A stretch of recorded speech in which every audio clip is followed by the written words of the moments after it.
Did you know that Athena Parthenos means Athena the Virgin?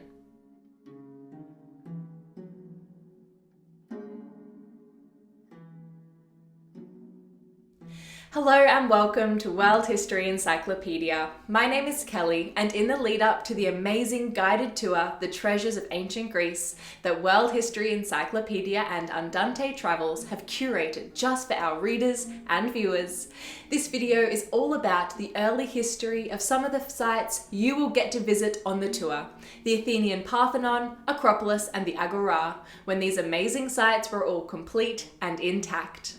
Our expert tour guide, Dr. Rita Roussos, will take you on a journey through classical Athens to Delphi, across the Gulf of Corinth, and into the Peloponnesian Hills, where the hero Hercules began his 12 labours, and King Agamemnon set out to rescue Helen and capture Troy. Make sure to visit worldhistory.travel or hit the link in the description below to learn all about this trip, and we hope to see you there. Don't forget, the easiest way to support us is by giving this video a thumbs up, subscribing to our channel, and hitting that bell icon for notifications so you don't miss out on any new uploads. Beginning on the ground and working our way up, let's take a look at the Athenian Agora. The term Agora in Greek means an open place of assembly, which was exactly its purpose in the ancient world. It was an open space where freeborn citizens could gather and hear announcements, discuss politics, or assemble men for military campaigns. Although the Athenian Agora is the best known Agora from the ancient world, the term was used in other Greek states for their public spaces where merchants had shops, events were discussed, and craftspeople sold their goods. The Athenian Agora was located below the Acropolis near the Temple of Hephaestus, and due to the political discussions that took place there, the Agora of Athens is often referenced as the birthplace of democracy. It was a space used to discuss philosophy, politics, events, religion, and legal matters, and along with the marketplace, there were public and municipal buildings, as well as fountains, trees, parks, and statues. The Athenian Agora was first established during the Neolithic period, with archaeological excavations uncovering stone tools from the site, and then later it was used during the Mycenaean period between circa 1700 and 1100 BCE. By 1400 BCE, the Mycenaeans had established themselves in Athens, and they constructed a huge fortress on the Acropolis that probably served as the palace for the ruler and overlooked what would become the Agora. The space below the Acropolis was used during this time as a burial ground, with over 50 of their monumental tholos tombs having been excavated at the Agora. Although the Mycenaeans fell during the Bronze Age collapse, which was perhaps due to natural causes or from invasions of the Sea Peoples, by the 6th century BCE, the Agora was being used as a residential district, with the homes being built around what would become the central marketplace. With ample trade from both the surrounding farmlands and the seaport of Piraeus, the area developed with public buildings and manufacturing sites. In 480 BCE, the Persians, led by their king Xerxes I, defeated the Spartans at the Battle of Thermopylae, and then proceeded to march on Athens and destroy it. They burned the Agora, and any statues they didn't destroy, they took back to Persia. The next year, in 479 BCE, the Persians were defeated, and the Athenians began work on restoring Athens back to its former glory, under the direction of the general and statesman Pericles. The Pan-Athenaic Way, which was a street that led from the Dipylon Gate through the Agora and up to the Acropolis, was restored and was used annually for the procession during the Lesser Pan-Athenaic Festival and every 4 years for the Greater Pan-Athenaic Festival that honoured Athena, as well as all of the buildings around its entrance to the Agora in the northeast corner and its southeast exit were restored. There were 3 stoas, which were roofed colonnades, and the Temple of Hephaestus, which survives to the present day, built or rebuilt during this restoration period. The Mycenaean tholos tombs were repaired and restored, along with many other monuments and buildings of the Agora. After the restoration, the Agora became the centre of the Athenian life once again, and during the construction at the Agora, Pericles also ordered the constructions of the temples on the Acropolis, which included the Parthenon. Generally speaking, any citadel or complex built on a high hill is an acropolis, but the most famous one is the Acropolis of Athens. The name Acropolis derives from the Greek words acro, meaning high, extreme, or edge, and polis, meaning city, which translates literally to high city. The Athenian Acropolis rises 150 metres or 490 feet above the surrounding area, which makes it a natural place for a fortification. As mentioned earlier, the Acropolis in the Mycenaean period served as the house for the Mycenaean ruler, but it also served as a storehouse and a treasury, which are the same purposes the Acropolis held in the Archaic period, between the 8th century BCE and the destruction of Athens by Persia. The Mycenaeans also seem to have constructed a temple to a female deity, which may have been Athena, which was a sacrificial pit where offerings were made. By the 6th century, the goddess Athena was already the patron deity of the city-state of Athens, and her defeat over Poseidon was a well-known myth, with her olive tree being chosen as a better gift than Poseidon's saltwater spring. At the earlier site of the Mycenaean temple, the Athenians of the Archaic period built a new temple at the same place on the southwest bastion of the Acropolis. During this time, the Pan-Athenaic Way was built for the Pan-Athenaic festivals dedicated to Athena, and it's believed the whole Acropolis was dedicated to the goddess, although it's unknown how many temples there were or what they looked like.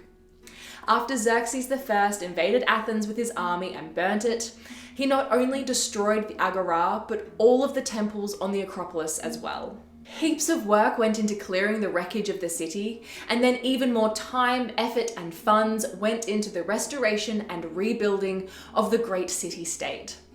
In the rebuilding of Athens, the shrine known as the Erechtheion, which was dedicated to Athena and Poseidon and honoured the legendary king of Athens Erechthonius, was constructed, and it is probably one of the most recognisable temples on the Acropolis. This is due to the Porch of the Maidens, which is the name of the 6 caryatids or female figures that serve as supporting columns. You would enter the Acropolis complex through a monumental Doric gate known as the Propylais, and on the right was a small temple to Athena Nike. This was the smallest of the Acropolis temples, but was one of the most impressive, with its ornately carved reliefs of Athena and Nike, the goddess of victory. After entering the Propylaea, you would have been met by the huge statue of Athena Promarchos, which is the epithet meaning Athena who fights from the front, and rose over 9 metres or 30 feet high. There were numerous sanctuaries dedicated to different gods and legendary figures, like the sanctuary of Pandion, the sanctuary of Artemis Brauronia, and the sanctuary of Zeus Polais, Zeus as the protector of the polis or city. There was also the Chalcotheke, which was a storehouse for bronze artifacts and dedications that were made to the goddess Athena. Built into the side of the Acropolis, there was a sanctuary of Dionysus, later the theatre of Dionysus Eleutherius, Dionysus the Liberator. This theatre was originally built in the 6th century, but substantial changes were made during the 5th century constructions under Pericles. Also on the side of the Acropolis was built the Odeon of Pericles, so called to distinguish it from the later Odia constructed in the Roman period, namely the Odeon of Agrippa and the Odeon of Herodes Atticus. The Parthenon is the most famous temple in Greece and was built in dedication to Athena Parthenos, meaning Athena the Virgin. It sat at the very highest part of the Acropolis, and it was constructed of Pentelic marble, which was known for its pure white appearance. Never before had so much marble, 22,000 tons of it, been used in a Greek temple, nor was any other Greek temple so richly decorated. The temple was built using both Doric and Ionic architectural styles, which was a complete innovation. Not to mention that the columns were erected leaning slightly inwards in a way that made them look straight, but gave extra support to the roof. The floor of the Parthenon rises slightly in the middle and isn't exactly flat, and the columns have entasis, which means they're a bit fatter in their middle. The 4 corner columns are also slightly fatter than all of the other columns.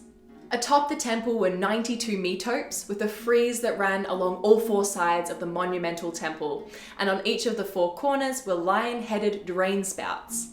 The frieze had the same subject on all 4 sides, and that is the Panathenaic procession, the grand one that was held every 4 years in Athens, in which the cult statue of Athena, housed in the Erechtheion, would receive a new robe or peplos that had been specially woven by a handful of Athenian women.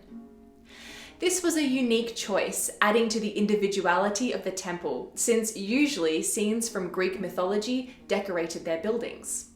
This frieze, which was a total of 160 meters and consisted of 380 figures and 220 animals, mostly horses, would have been even more magnificent in antiquity, since the sculptures were painted brightly in blues, reds, and gold. The main doors of the temple were made out of gold, bronze, and ivory, and when you entered, you were met with a 12-metre high, or almost 40 feet tall, colossal statue of Athena, made of gold and ivory around a wooden centre. This statue of Athena, by Phidias, was over 12 metres high, but even with its size, it has been lost to time, perhaps when it was potentially removed in the 5th century CE to be taken to Constantinople.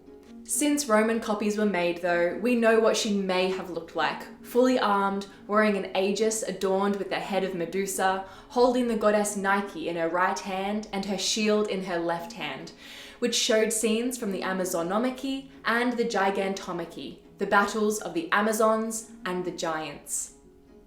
There was a snake coiled behind the shield, and on her helmet stood 2 griffins and a sphinx. Both the artistic richness of the statue of Athena and the literal riches she was made of would have been a very clear message of both the wealth and power of the city that could create such a monumental tribute to their patron deity. Have you ever visited the Parthenon? What are your thoughts on it? Let us know in the comments below. If you enjoyed this video, make sure to give it a thumbs up and subscribe to our channel so you don't miss out on our new videos every Tuesday and Friday. This video was brought to you by World History Encyclopedia. For more great articles and interactive content, head to our website via the link below. World History Encyclopedia is a non-profit organisation, and you can find us on Patreon, a brilliant site where you can support our work and receive exclusive benefits in return. Your support helps us create videos twice a week, so make sure to check it out via the pop-up in the top corner of the screen or via the Patreon link down below. Thank you so much for watching, and we will see you soon with another video.